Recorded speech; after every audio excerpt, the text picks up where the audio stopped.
network structure that we use to describe a species' social organization or social system to try to gain insights into what those structures might be doing to lead to the functional differences that individuals use to affect their reproductive success and their fitness. So the talk will be broken down into two major parts. The first part is to illustrate how networks provide insights into the structure of equids, mostly. We'll do that by reviewing equid social systems and the ecological determinants that underlie why those societies take the form that they do. And then we'll look at two societies, two species, that in theory show the same society and show how, in fact, the networks reveal very important differences in what were heretofore thought to be similar structures. Once we do that, then we're going to start to explore the functionality of how structure can play out in societies. And we're going to compare the static networks that most of us use to the emerging dynamic networks that bring into time into the equation. And that we can get new structural insights by bringing in temporal patterns. Because what we normally do with networks is we aggregate data over long time windows to get enough data to be able to pull out the relationships and associations that form inside those societies. In doing that, to get strength in that dimension, we throw away the temporal dimension, the fluidity that individuals are changing their groups and changing their deep associations over time. And so now there are new techniques emerging to bring the temporal pattern back into the analysis. And then I'm going to show how structure influences the spread of disease or memes and ideas in equid societies. And again, we'll compare onagers and grevy zebras, which we'll talk more about up here. And then we're going to look at how a concept of social personality, which is related to but different from the notion of personality that most of us in behavior use, which is a fixed tendency to be bold or shy or exploratory or not. These are personalities that emerge from your social relationships and they're context dependent. So some individuals are highly connected, highly central, some are not, for example.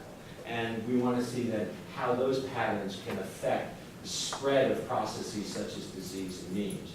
And then we're going to look at how they play out in capuchin societies and how they can shape life history transitions by looking at horses and zebras again. So equids, and there are 8 species, or 7 species, are basically broken down into 2 social systems. The plain zebras, mountain zebras, wild horses, and feral domestic horses all live in what we call harem social systems, which are uni-male, multi-male systems where one male and a group of females are bonded together for long periods of time.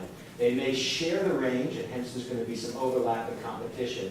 It's a highly polygynous society with one male associating with more than one female, which means there's males out in the periphery in all male bachelor groups that are trying to steal matings with these females, and again steal the females to start building their own harems. This contrasts with the grevy zebra and the 2 species of asses, both in Asia and in Africa, where female associations are weak. Female relationships change over time, often within one day. And there's no long-term bond then between males and females. Instead, males set up territories to capture females moving through their societies. So whereas this society is polygynous from the male perspective, it's monoandrous from the female perspective because these females are bonded to the male. This society is also polygynous from the male perspective, but it's polyandrous from the female perspective because she'll associate with different males and will mate with different males as she moves from territory to territory. This is a closed society, this is an open society, but even species that live in this closed society, certainly the plain zebra, have a whole nother level of sociality above the core social system. So although each harem group is a bonded group between the males and females, these harems sometimes in plain zebras form herds. And the herds themselves can break apart and fission and fuse over time, and they can change within 1 or 2 days. Plain zebras are very different in that sense from horses. Horses have the same core society of a harem group, but horse groups don't associate with each other. They space out on the landscape and avoid each other. Even if they share the same space, they're not going to come together and form herds. Ecology matters in the sense that what determines whether you live in a closed membership harem group or a fission-fusion core association like plain zebras, all has to do with food and how you acquire it. In plain zebras and horses, females are very choosy. And they choose males that provide them with more material rewards. And you get a wagon wheel type of sociogram, where the male is the hub, females are bonded to him very, very strongly as the spokes in the wheel, and there are some positive affiliative associations among the females themselves, but they're much weaker than the associations among the males. And so this would be the rim of the wheel. Why does this occur? It occurs because the vegetation that equids eat is a permissive resource. In part it's because they're a large body size and they can subsist on almost anything, and in part because they're hindgut fermenters, which means that they can digest their food after it's gone through the stomach, and there's no bottleneck, as there is in ruminants, to break the food down before it gets to the stomach.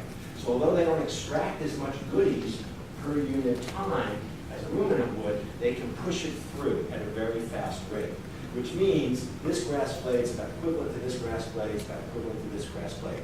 They don't tend to compete and fight for the individual grass blades. They see a landscape as more homogeneous than their counterparts of the same body size that are ruminants. And you can see as group size in zebras goes up, the amount of time spent grazing is basically constant. If there was competition, you might expect it to go down in group size, but it doesn't. Similarly, if you actually look at the number of herdings that a male imposes on his females, the number of herdings is very different depending on the rank of the male. High-ranking males do not harass their females. They let them move around freely to choose where they want to go and where they want to graze. And that's very different from the low-ranking males. And a consequence of that is that the females that are with higher-ranking males tend to have more young that survive to the age of independence, which is the 1 year of age. So females are very choosy. If they can associate with higher-ranking males, they do. They're not harassed as much, and they have more time to spend feeding, and as a consequence, they tend to have higher reproductive success in terms of raising their young to the age of independence. Why do low-ranking males herd? Sorry? Why do the lower-ranking males do that? What's the point of that? Why do they harass their females? What's the point? Because they tend to lose fights with other males. So females will move to where they want to go. And so we see in horses very easily on this barrier island where I work, is the water is a very limited amount of food in limited areas, and certain parts of the habitat can only be used at different times of the day depending on the amount of wind because of biting flies.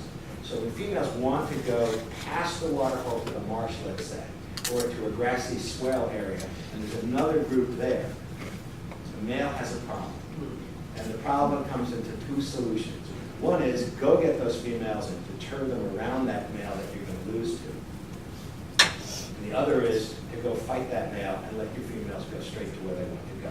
High-ranking males go fight the other male, let the females go where they want to go. No waste of time, no sexual conflict.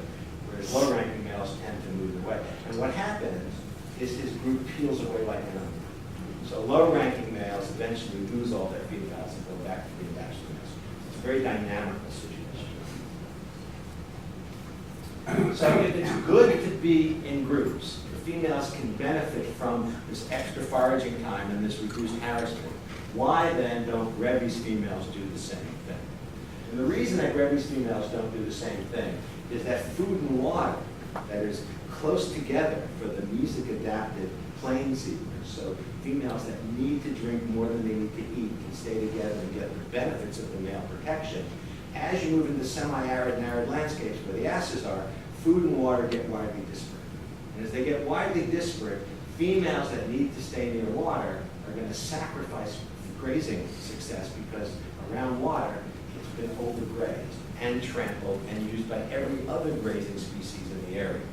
And here you can see that as we move from early dry season to dry season to late dry season, if we drop random points on a map of the Samburu Game Reserve, which is where I work when I got this data, you can see, not surprisingly, that there's a slight increase over time in the distance between a random point and standing water sources where animals can drink. It goes up a little bit.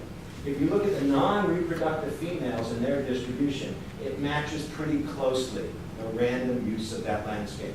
But those with foals that are less than 3 months of age are found significantly closer to water than mid-lactating females or non-lactating females. So those females are restricted. They tend to prefer open areas to drink that are safe in relation to top-down factors such as predators. If they can see the landscape, then the vulnerable baby can graze when it gets around 2 months old, but the mother can drink and graze and protect the youngster. So that tears the social fabric. What is possible in plain zebras for females of these two different states to stay together and benefit from the male's material rewards, the extra vigilance, the extra protection, and the lack of harassment, these females can't. And so they're torn apart, their social fabric is torn apart. And as a consequence, the males become territorial. They don't go with one group or the other group if they're dominant. For the simple reason is both sets of females are equally valuable. Females that give birth will have a postpartum estrus 3 weeks later. Females that haven't given birth cycle about every 3 weeks. So both sets of females are equally valuable. Most dominant males set up their territories around water so that the females that are restricted to stay near water, they can mate many times with. And those that come and drink every 3 to 5 days, they also intersect. Because it's polyandrous though, some of those females will mate with males out in the better grazing areas, where the lower ranking males, but still higher than the bachelors and the losers, they can't set up territories. So that's how the ecology leads to these big social differences. And it is intensified even more so on wild asses, where food and water are even further apart as you move up into the deserts. What's fascinating though is the asses and the Grevy zebra have the same fission-fusion core basis to society, and yet when you actually plot who associates with whom using a half-weight index, you can see the graphs that you get are different. All the networks, all the lines and edges that connect all the individuals are shown in both light and dark in these two figures. The dark ones are the preferred associations based on a randomization test of who's statistically significantly different from random sets of associations. And you can see that the Grevy zebra have more connected components, 1, 2, and 3, than the onagers, which has one big connected component and one solitary male. So the structure, the graphs are different superficially, but we can characterize them based on metrics that measure particular things about the graphs. So one is the number of connected components, which is the number of separate groups of connected nodes, which is approximately equal to the number of communities that you have in that population. Another is a measure of centrality called vertex degree, which is the number of other nodes directly connected to a particular individual, a particular node. So that's your direct reach. Who are your associates? Who are your friends? Another measure of centrality is called the eigenvector or page rank, which is what Google uses, which is the most important individuals, not just every individual, but the most important individuals, those that with the most connections to others with the most connections. And it's a better global measure of your centrality, your connection, or your reach, because it's not only who you know directly, but it's each one of those who they know directly and who they know directly. So it's also adding to your network of reach through a series of indirect linkages. Cluster coefficient is the fraction of neighbors who are neighbors themselves. It's often called the friends of friends metric, and it really is what we use to define cliques. Path length is a measure of the number of edges delineating the shortest path connecting any two nodes. You can measure that for the whole community as well as any individual. And certain individuals will have shorter path lengths because they're connected to others in very quick, direct ways. Between this is another measure, which is the number of shorter paths going through a particular node. So these become the metrics, the standard metrics that people use to describe the graphs, the properties of the graphs that we've seen. And here are some of them listed here for Grevy's, and this is the unweighted, the zero, non-zero network. If you get at least associated with the individual once, it goes here, onagers, and then it separates from the preferred networks that we talked about, which we use from the randomization test. And I highlight one, cluster coefficient, the friends of friends network. You can see Grevy's and onagers, they differ significantly based on the randomization test and standard errors, that there is more modularity, more larger cliques in Grevy's than there are in onagers. So that's just one way to characterize the networks. Yeah. Okay. Do you measure connectivity by how much time one animal spends in another? We do it by a variety of ways. So one of them is called the gambit of the group, and sometimes you're forced to do that, which is if you're in the same group, you would all get an equivalent friendship at that particular time. Another way of measuring it is delineating a certain distance, and everybody inside that distance would be then characterized as an associate. Or another is, the most restrictive is the nearest neighbor, just really down to one, and you only do one nearest neighbor. Again, inside some limits, so if your nearest neighbor is 300 meters away, you're not going to call that a close associate. So we use various ways of doing it. This has been done by the sphere around an individual at about 5 body lengths, so it's 10 meters. So this is a pretty restrictive way of measuring. Associates do matter from our work on feral horses. Ever since the Park Service that controls the island where the horses live have tried to control their fertility because they want to keep the population numbers down, they have gone to a process of birth control using PZP, porcine zona pellucida, which is a way of injecting antibodies from pigs into horses, and it causes an immune response, and it blocks the ovum from being able to be penetrated by sperm, and it lasts about a year. It turns out, quite surprisingly, that these females that are treated this way tend to move a lot. We don't quite know why they move a lot, but they tend to move a lot. And females, this is the distribution of moves, and you can see the harassment rate goes up for females that move compared to those that are loyal and stay. 1, 2, 3 moves is really bad. Females that are movers and shakers tend to be harassed by the males they go to on a very frequent basis. What's interesting, though, is that they can form alliances with other females in the group, and this is the number of strong associates, which would be the degree. You can see that harassment rate goes down if they're bonded to more females. So by going into larger groups and forming larger networks, those females will be able to reduce their per capita harassment rate. So female associations have a functional benefit. But the problem is, this is the aggregated data that I was talking about. And so females have to stay in those groups long enough to be able to build those associations. And so the structures change over time, yes, and is that information lost? Yes. What's the consequence of losing that information? So here's an illustration of why time matters. And here we're looking at male changes in associations as they change status in plain zebras. So males can go from bachelor males, when they're young Turks, anywhere from age 3 to 6, and then become breeders at some point. And they can reciprocally go from breeders down to bachelor males. They can have all their females taken away from them as they get damaged or hurt. And what we can do is we know the day an individual changed status. We know the day that a male picks up a female or the male loses his last female.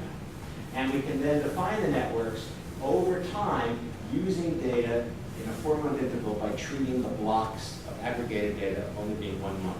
So we know, let's say on June 1st, you changed status.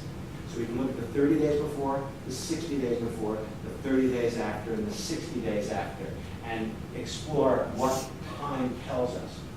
Well, here is male 2001-722. This is our naming system. It's a 722nd individual identified for the first time in the year 2000. And this is his network on the period 60 days to 30 days before the known day of his switch. And you can see he is highly central. He's got a zillion edges radiating out from him, so you can't even see any white space in the cracks. 30 days before the switch, he has 2 friends. 30 days.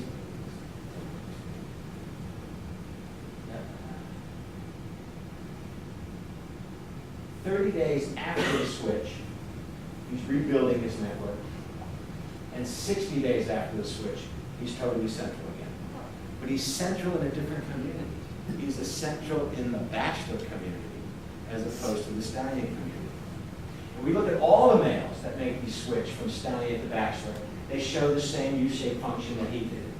And if you look at all those that go from bachelor to stallion, they show the same U-shaped function.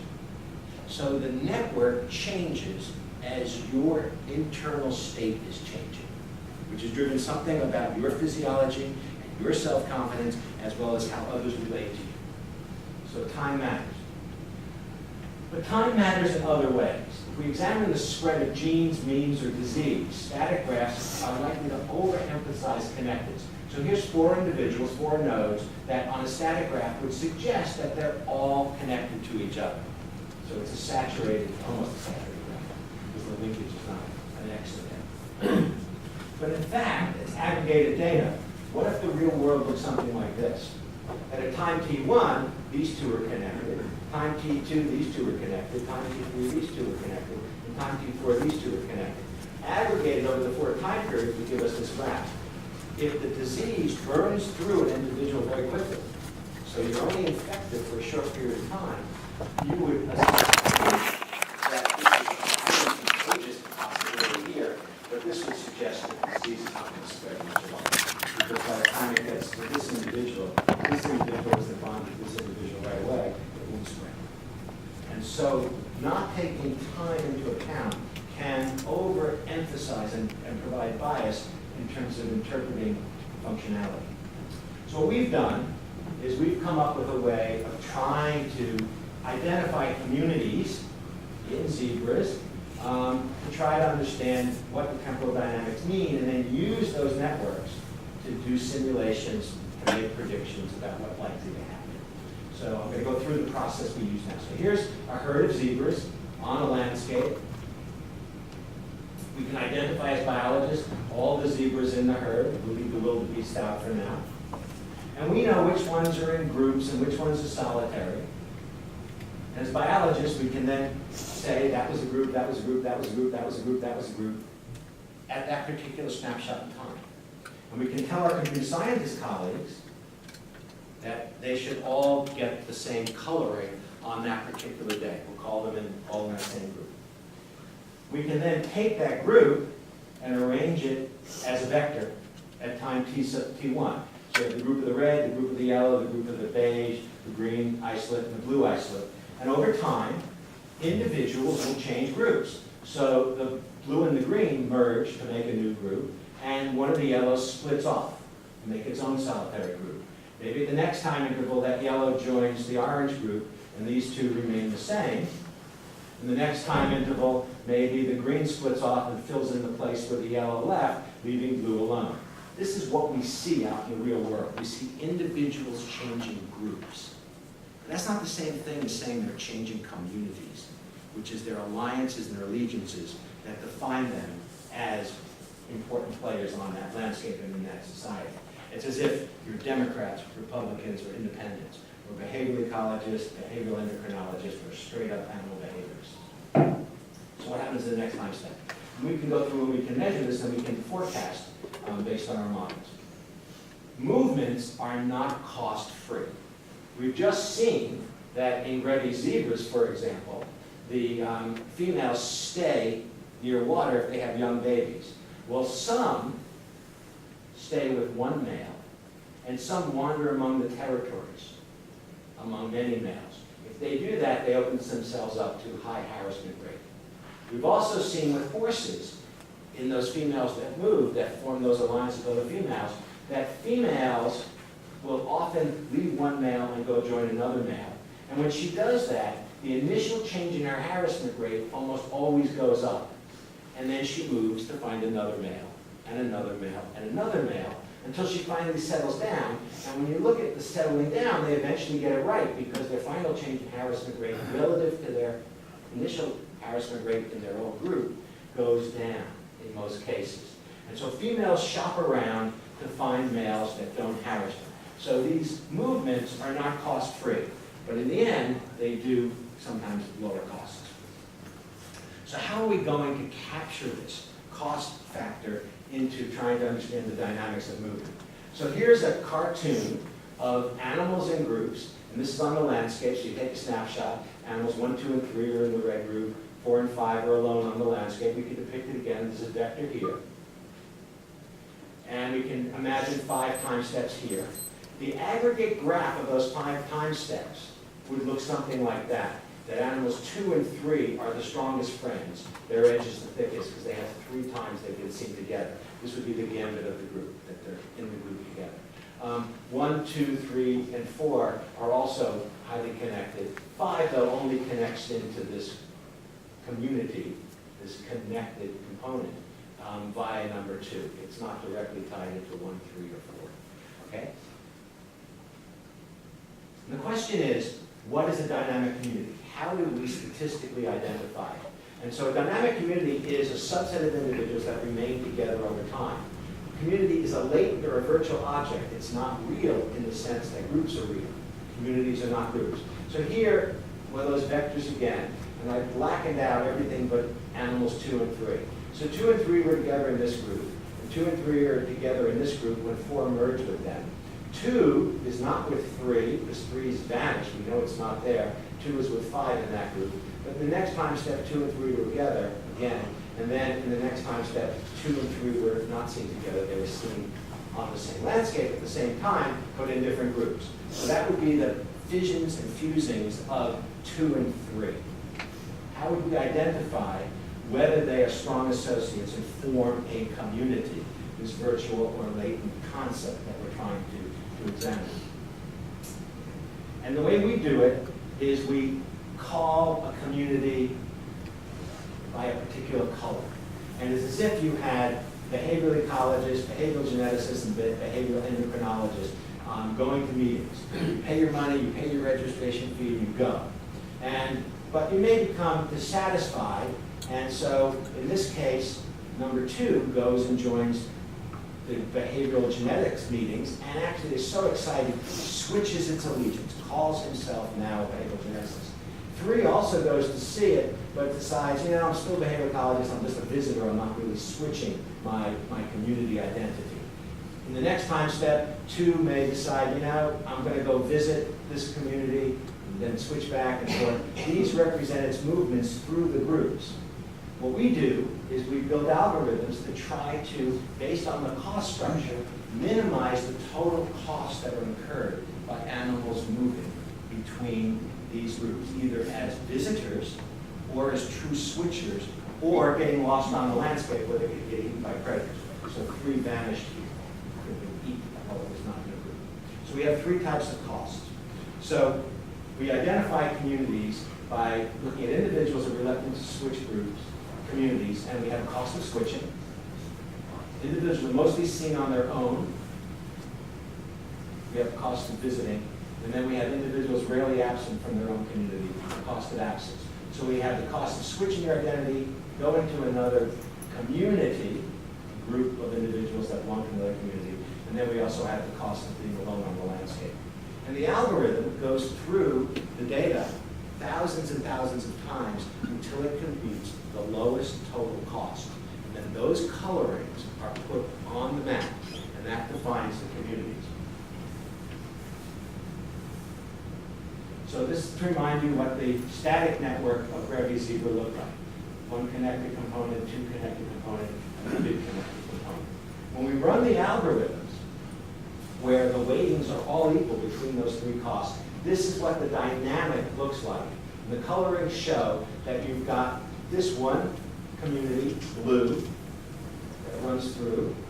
You've got the community of green, community of pink. They merge.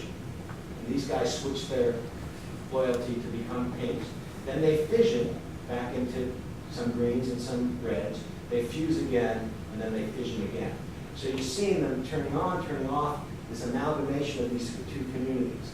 And the rule that defines whether you are changing or not depends on the majority rule. So if you've made a switch and there's more reds than greens into this community, the whole community becomes red. If we change the weightings, so in this case that the cost of switching is much higher than the cost of visiting, you can see it changes the details but not the overall. These individuals, when they join the green community, still maintain their identity of the pink community, but they did form a merger.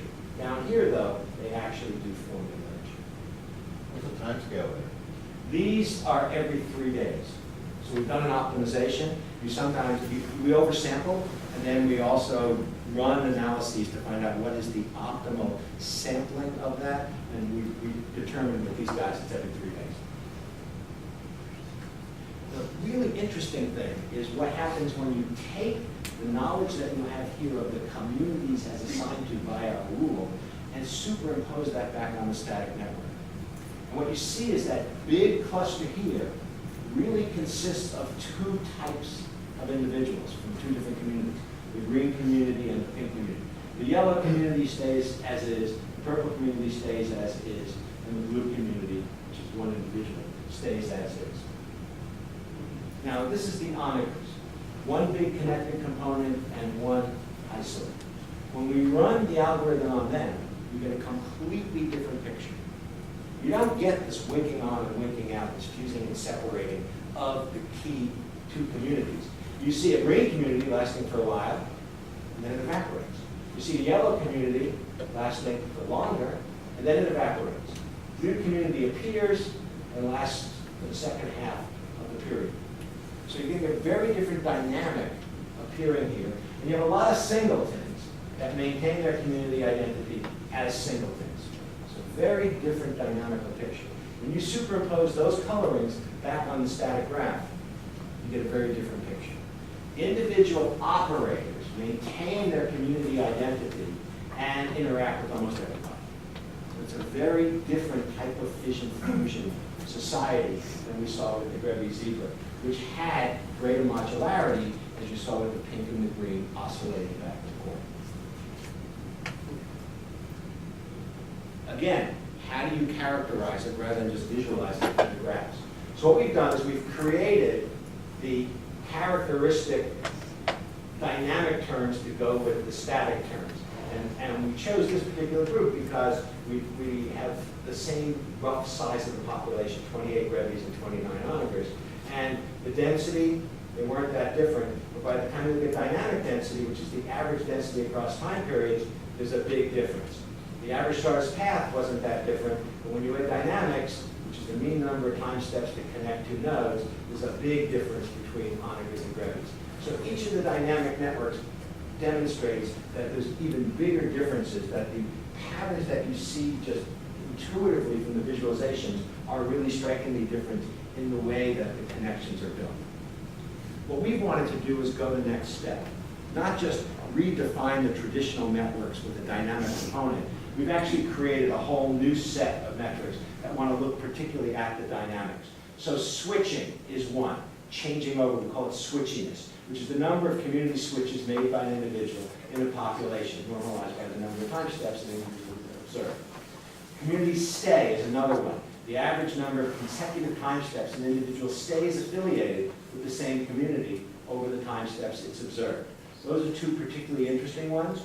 Community span is another one. The average span of the communities, how long the communities persist with which an individual is identified. So these become a way to define the dynamics, particularly for the dynamics. When we do that, we run a principal components analysis on all of that, and PC1 explains 65% of the variance, and PC2 defines over 30% of the variance. Between the two of them, it's over 90% of the variance in the data. This one loads very heavily at 0.9 for community stay, and this one loads very heavily at community span, how long the community exists, not so much how long you stay in that community. And you can see the data divides very nicely between males and females. Females generally span, the community span that they stay with is longer. And there's a big division between onagers and Grebe zebras in terms of the community stay. That the Grebe zebra stay in their communities longer than the onagers, which tend to be moving around from community to community and switching their identity. If we do the loadings on the principal components, the female onagers switch communities more than the Grebe zebra, and the Grebe zebra females form more homogeneous communities and show more coordination. That's what these two are here, than the onagers do. And when you take sex and state and combine them, and just switchiness, the likelihood that you can change your identity by changing the communities, there's a big interaction here between reproductive status and species. So all onager females show a greater propensity to change communities than Grebe zebra. The blue are higher than the red. The non-lactating Grebe zebra females hardly switch at all, these here. And males of both species S for stallion, are rarely switchers compared to the females in their communities. So there are really big differences in how males and females and reproductive state, whether you're lactating or non-lactating, define your community loyalty as measured by our switchiness index. Now, are these potential functional differences associated with these structural differences? And the answer is yes. Here we do a series of simulations. And what we've done here on the y-axis is the spread extent as a function of the blocker set size. What we meant blocker set size is we take individuals out of the community. So we have the network that we're using. We run 10,000 runs. And we take individuals out. We can take individuals out at random, the brown lines, or we can take individuals out based on their social personality. Who is the most connected by degree? We take that individual out first. And then we go down the rank ordering to the second, and the third, and the fourth, and the fifth. And you can see there's going to be some removal schemes that are going to be much more blocking in terms of the spread of anything than by pulling animals out at random. So that's what these slopes mean here. And the first thing to notice in Grevy zebras versus onagers, when you have low infectivity, so that it's really hard to transfer an idea or really hard to transfer a disease vector, that in Grevy zebra, when all the animals are there, that's what the zero means, spread is initially 23% of the population will get affected by an idea or a disease. In onagers, the initial spread is 6%. That fluidity, when it's hard to get someone sick or hard to spread a good idea, does not lead to much spread in the onagers. In the population, though, in Grevy's, where spread is pretty high, about a quarter of the population will naturally get sick or get the idea. If you pull individuals out, those with dynamic degree, first, second, third, fourth, fifth, that will cause the most degradation to the network into the spread of the ideas or the disease agent. Because that's the steepest slope. It's about 0.7 per individual move with dynamic degree, which is much lower for taking animals out of random. Sorry, how do you define a population here? This is our network with 28 onagers and 29 revs. This is the network that I showed you. And what we're doing is we know each node on that network is a known individual. We know from the data whether it had high degree or low degree. There's no input from other. No. What we do is we then infect an animal at random and then pull animals out. Okay, so we've iterated it, and this is called the independent cascade, which is the easiest. It's a single contact can spread it. We also use a threshold model that you need to get above a certain threshold. It's just 2 or 3 up to pick on you at the same time to get you to get sick or to get the idea. It doesn't change the results qualitatively, it changes the quantitative. And you must be assuming the rest of the network doesn't change at all when you pull out an individual. Yes, we assume that the Just rest of the delete- network's there. delete You the lose, others. those nodes go, but the Yeah. other nodes stay. And Absolutely that right. could be changing. That could be changing, yes. And the spread can occur just when any two individuals are in the same group? Yes. That's the rule? But what we were using this more restricted rule to be inside the same space as 10 meters. And so Okay. it's that group of associates that come from that narrow group. But you could run with gambit the group, you could run with the nearest neighbor. Okay, but Steve's right, that we are making the assumption that when you pull that animal out, you pull out its connections, but the population doesn't readjust.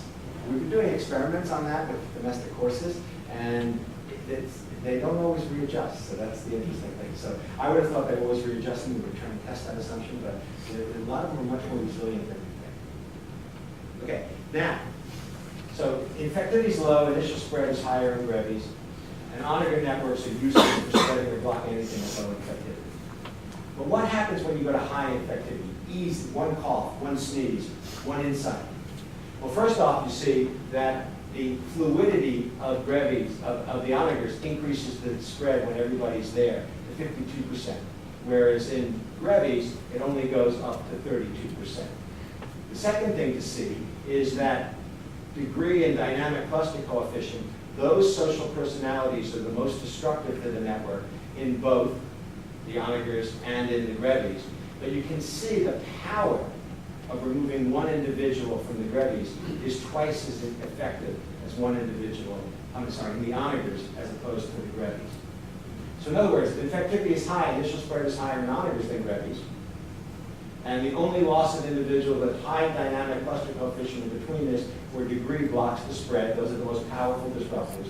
And the loss of a few high impact individuals limits spread more in onagers than grevies because the slope of this line is steeper. The bang for the buck of an individual that's removed with these personalities is much greater than over here. So this raises an interesting concept. A loss of connected individuals may be good for blocking the spread of disease agents, but what about impeding the flow of knowledge? A flip side of the equation. So it's good for blocking disease, but maybe it blocks the spread of ideas. And so perhaps the collapse of functioning networks can have negative consequences. And this is where our ecological conjecture comes in. Grevy's zebras and onagers today, the ones in India that Shiva Sundaresan studied, live in environments that are seasonal with very low rainfall. But where they differ is the number of predators. Wolves are rare where the onagers are, but lions, hyenas, and leopards are common where Grevy zebra are. Vegetation visibility, roughly the same. The thornbush scrub grasslands, and it's open with bushy patches. Vegetation cover, however, is higher where the Grevys are than when the onagers are, because there's a lot of cattle here. And water holes are few, and here people have put in many artificial watering points. I've marked with a red star those two ecological drivers that are highly unpredictable. Where predators are, how many there are, is pretty uncertain to zebras, and water holes dry up. Whereas here there's constant water supply and there's not much intruder predator pressure. And so the possibility is that unpredictability of key ecological drivers is greater in Grevy zebra than it is in onagers. And the maintenance of information flow is likely essential in Grevy zebra society to solve the problem of finding out where water is when most of the water holes you might know have dried up. So networks appear resilient. Little impact of a loss of a few highly connected individuals in Grevies would be a way to maintain this knowledge, to maintain spread, to avoid the blockage that comes from the loss of individuals. Do you have any way of knowing how the knowledge differs among individuals of different rank? We haven't gotten that yet. No, that's a tough one. But you're right. I mean, not all individuals are likely to be equal in this society. Okay? But at least the presence of the linkages means that if someone in your sphere is knowledgeable, you're going to get that knowledge. Okay, so let's turn to social personality and functionality in capuchins. Capuchins live in multi-male, multi-female groups. Females are philopatриc and males disperse. Female kinship is strong. Males move alone or with kin. Dominance is linear in both sexes. Alpha males side most the offspring. Intergroup fights are common, and there is infanticide. And alliances are important. Males for group defense and females for defense of the young.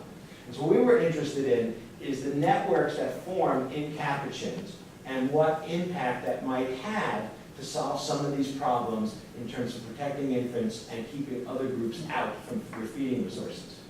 And we use three types of networks. Proximity network, which is who's with whom. Aggression network, out and in, a directed network, so who you pick on, who picks on you. And grooming network, who you groom and who grooms you. And proximity is a prerequisite for cooperation, we think. Aggressive networks reveal those attempting to control the actions of others, and grooming networks highlight the cementing affiliative relationships for future development exchanges. So these are affiliative, these are agonistic, and these are pro-social. And we're interested in the networks to see if understanding the factors that shape them could provide insights into the development of cooperation that lead to success or failures, and are they more complicated than the dyadic patterns that you often get with primate studies, and are the impacts both local and global? And we asked two specific questions. How are the social relationships in one dimension related to the other dimension? So what's the relation between proximity, aggression, and grooming networks? There were very few. We expected a very strong aggression in and aggression out to be negatively correlated. They weren't at all. And the reason is because there's a lot of triangles in the dynamic. So if you pick on many individuals, you would assume they don't pick on you back, but there was no correlation. The few we did find was there was one in aggression who picks on you and out grooming. So if you're picked on by a lot of individuals, you groom a lot of other individuals. And there's another one with grooming and proximity. Those that groomed many were associated with many. So So those are the only two out of all the possibilities of correlations that emerge. So now let's look at the location within networks, the concept of social personality. Does it predict participation in these group defenses? And what we did is we did playback experiments as if neighbors from neighboring groups had come in. We wanted to see who went to the speaker and who called to get others to go to the speaker. So both would be taking on some personal risk to motivate others to react. And there were 41% of the playbacks were responded to, 22% with approaches, and 32% with calls. Males were more likely to approach than females. Males and females were equally likely to call. And there was no social phenotype that characterized males that responded. Sometimes the males that responded had high degree. Other times they had high cluster coefficient, high cliquishness. There was no social characteristic of males. The females that give calls were those that received aggression from few individuals. They had very low in degree on aggression in their social network. And that raises some interesting questions. It highlights the importance of sex differences in what determines who becomes a cooperator or an altruist. And it suggests that defending does not require a high degree of aggressivity or centrality in the social network. It suggests that those that were calling others in were below the radar, the ones not being picked up. Now maybe they were peripheral, and this is a way of currying favor to raise their ranks. We can at least form a hypothesis to say what was motivating that class of females to be disproportionate callers. Networking and life history transformations. What's a clever bachelor male to do? One of the life stages that's troubling for an animal is to go from protected infant with your parents to become a successful breeder. And in equids, there's a period where you wander off with other bachelor males to learn and grow and fatten and become sassy. And so the problems confronting the bachelor males, they have to survive. They have to grow quickly because they don't spend a lot of time in this murky area. And they need to learn combat tactics, and they need to impress females. Because if you harass females and don't impress them, they leave you. If you can't fight other males, then you're never going to keep them away. So all of this has to be done during the bachelor stage. And we use stochastic dynamic programming to figuring out the best route through this. And the way in stochastic dynamic programming, your goal is to improve your states, you have an optimal sequence, and you basically work backwards, which speeds up the computations. The model details that are critical for understanding bachelors is as follows. After dispersing, a bachelor must live 4 years before becoming a breeder. So he usually spends 4 years in his bachelor society. To compete for mates, bachelors must grow and gain social experience. So the reproductive potential is going to be a factor of its weight and its social experience. You can gain social experience with other males, you've got to learn to dominate them, but if that's all you can do, then you're not going to impress females. So you can either be master of bachelor society, or you can start to engage with stallions so that females can watch you and learn that you're going to be a good or a bad man. Bachelors are free to change social settings, and they do. And the social settings differ in predation risk. If you're alone on the landscape, growing quickly, then that's a trade-off that you might take. Or you might want to be in a group with lower predation risk, suffer some weight gain loss, but actually gain some experience with other males if you're in all bachelor groups. Or if you're in mixed herds, you'll get some experience with females as well. At the end of 4 years, the body size is set, and you recruit experience, and that can be used to predict lifetime reproductive success. When we run the model, we can set different parameters, and what we see is that as the predation risk goes up, is the same for bachelor group or mixed herds, but that the weight gain in this particular run for a solitary versus a bachelor group is greater than mixed herds, because the mixed herds, those bachelor males are busy fighting with other males as well as the bachelor groups, so something has to give, and they're going to suffer some foraging success. But they get some social credits that these guys don't, and these guys get the most social credits because they're impressing females as well as fighting other bachelor males. As solitary predation pressure on the landscape goes up, and treat this then as the number of lions on the landscape, you can see when there's no lions on the landscape, everyone's solitary. But as soon as lions start coming onto the landscape, then in fact, there's a region where mixed herds will outnumber bachelor groups. There's a region where it's equally likely that you'll have bachelor groups and mixed herds. For these parameter settings. We can change the parameter settings and say, for example, hold everything else equal, but say, when you're solitary, you're really fat and you do better than if you're a bachelor male, and better still than if you're a mixed herds. In that situation, as you increase line pressure, you start getting more animals in mixed herds than you do in bachelor groups. So we can change these parameters and ask, what is the optimal mix of animals adopting particular strategies? For the most part, lion predation is probably about here on the Impala Conservancy where we work. We expect mostly mixed herds, some solitaries, and not very many pure bachelor groups. This is what we see. We see mostly mixed herds. We see about 30% bachelor groups and almost no solitary. But what's more interesting is the network.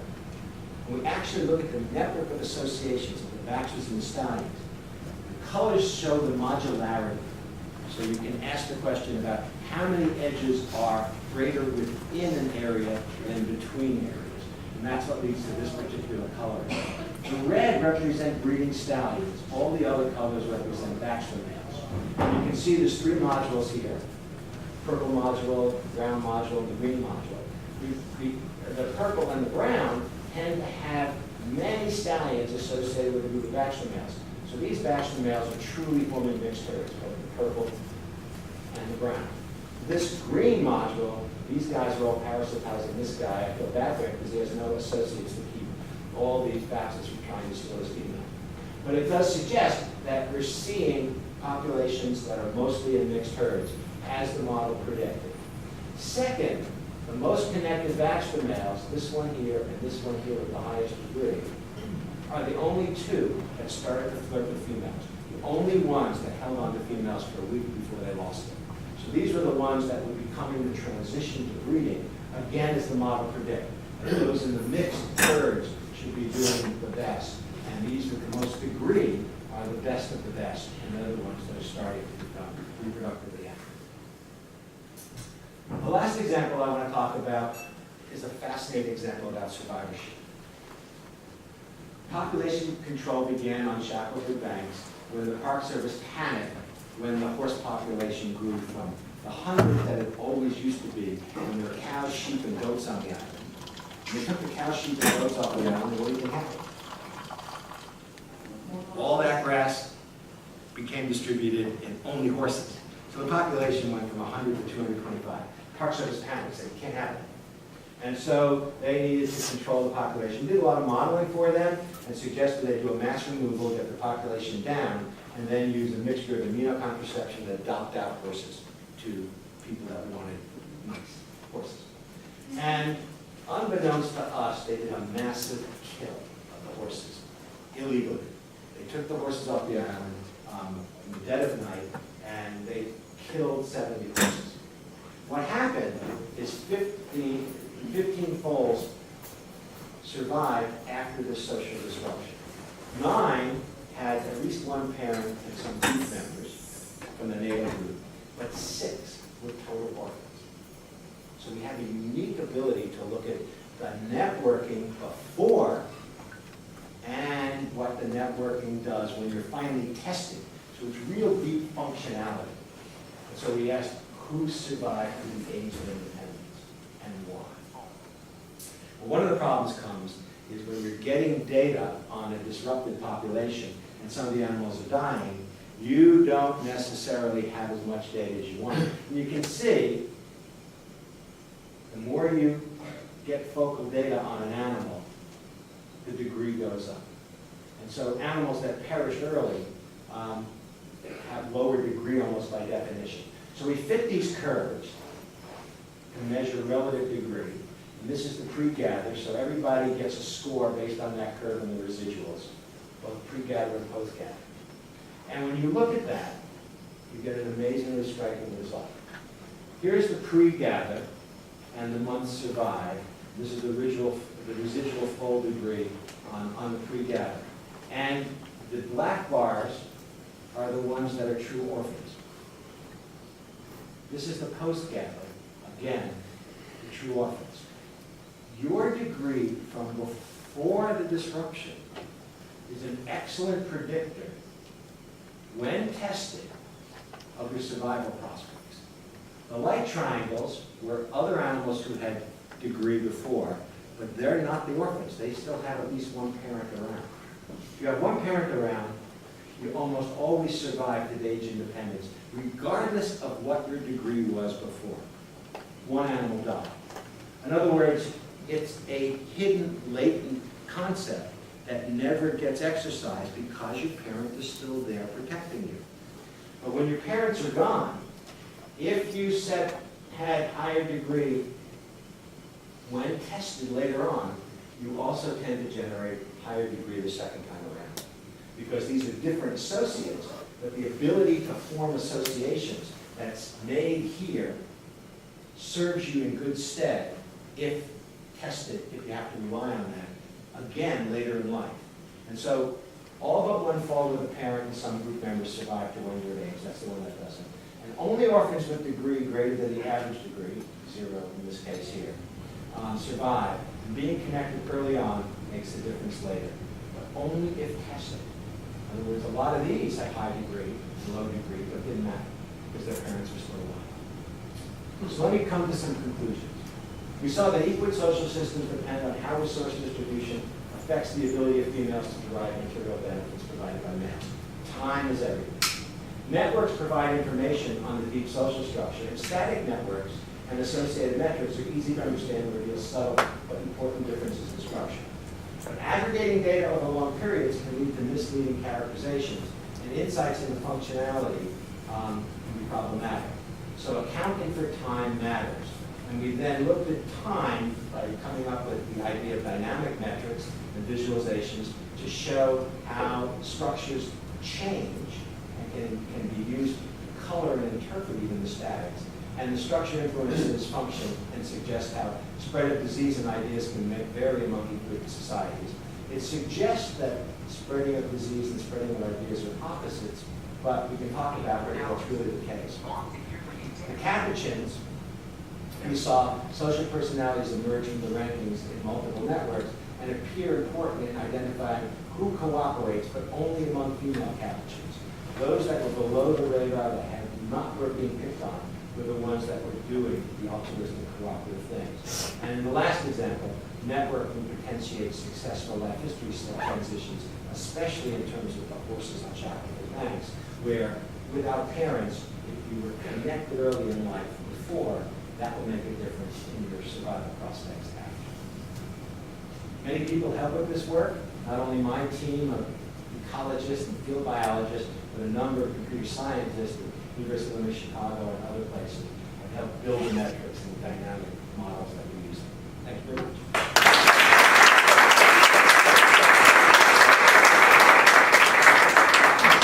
Any questions? I think some people might need to go and they should feel free to go.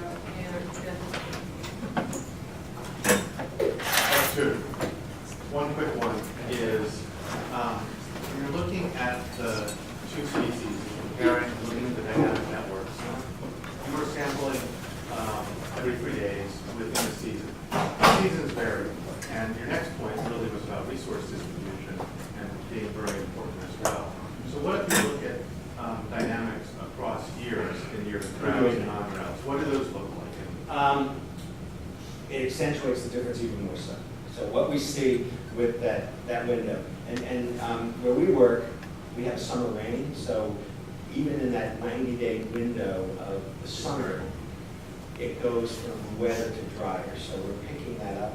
And in the Lurana-Cooch, the same thing happens. You get the monsoon, and then it just dries out. So we're looking at a period of drying for both of these. So the next question then is, have you thought about testing your sort of two species comparative prediction result in primates, where there's all sorts of network out there? You can begin to presumably calculate the effect of individuals in terms of does ecological need drive the need to have a particular resilient structure which allows information. Yeah, we are going to do that. I'm even doing it now.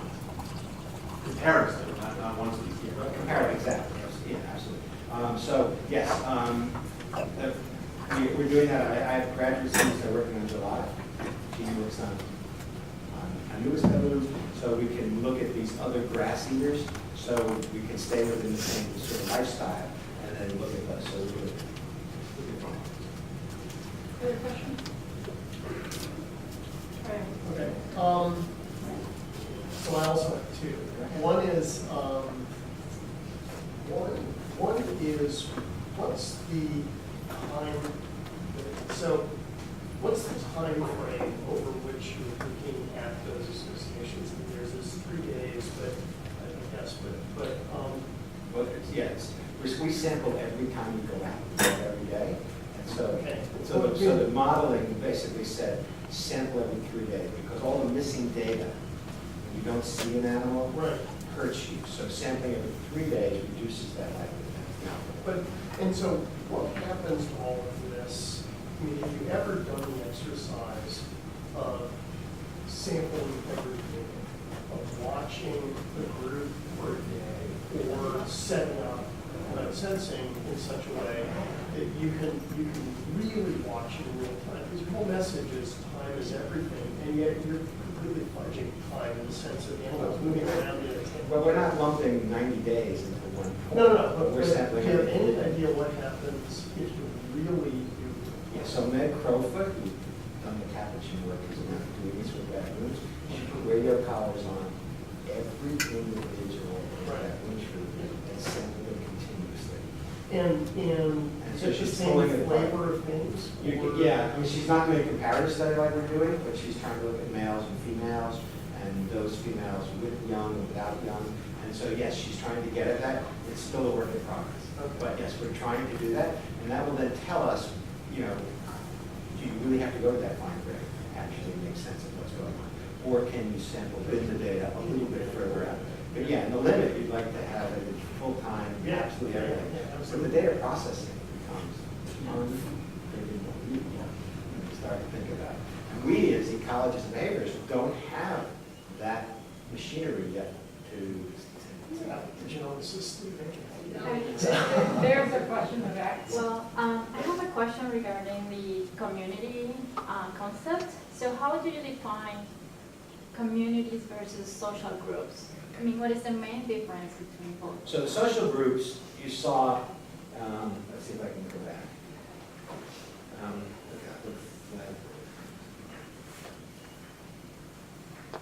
Should we just present the tools, then I wouldn't know how to do this. Sorry.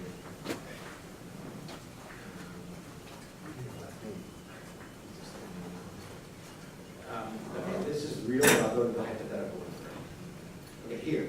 So this is a coloring that comes after you've got all your data for the 90 days.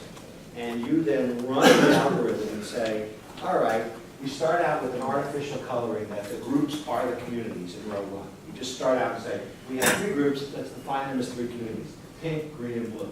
So that becomes the colors you're going to use. As you run this through, we know that animal 2 moved to join the next group. Okay? Now, we at this point don't know the colorings for that time slot. We just know it moved. And you ask the question, imagine if it actually switched, what cost would it have? And if it visited, what cost would it have? And we know 3 also moved. If it switched, it would get a cost for switching.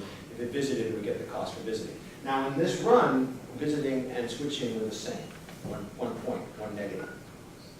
And then you saw 3 vanish, the cost of vanishing, and 2 switch, and 2 and 3 switched again, and then 2 and 3 switched again. Okay, so those were the only 2 moving. And you run through this and figure out, based on those moves, whether holding onto your badge of pink is more optimal in terms of reducing the cost than if you actually switch to green. And so you run this over and over and over and over again for all possibilities. And the more switches you have, and the more visits you have, the more group moves you have, the more you have to do it each time. And then you do it over and over again to see as it converges in on a particular color. And once you have that, then you go back and you color the groups by the communities that you've assigned them to. So animal 4 was assigned arbitrarily the community green to start with, but you can see there was a period there where 2 also joined that community, 3 visited it. But you can see basically 4 is a loner. That 4 most of the time wasn't connected to anybody. The community he was assigned to or she was assigned to was green. Periodically others joined groups that he was in, and that was that community at that moment. One was a visitor, one changed the allegiance and not, but never came back, two never came back. So 4 basically held on to its community identity throughout. So I would like to make another announcement. Dan's giving another talk tomorrow at 2 o'clock. What room? That is correct? It's in the correct in the new code. That's on conservation, which is very And good. so Dan's going to be around here for a couple of days. If there's an opportunity to ask additional questions, I think you're supposed to go out to lunch with the graduate students, and we're supposed to see you on the schedule. And so I think, are you going to have lunch, you guys? Ask him at lunchtime. Your question, so you asked how we did it. Was there a reason why? Or just another I just want mechanism? I just want to know the conceptual difference between the social group and the community. Yes, The community social group is just what you see. Those social groups are very fission and fusy, because 4 was alone, then 2, 3, and 4 made a group. 4 was alone, 4 was alone, 4 was alone. Okay, so that those are the groups. The colorings are the communities that we infer after we've run the entire period. So if we sampled every minute, we would need a lot of computational power to run it, right? But that would be the balance. So let's thank Dan.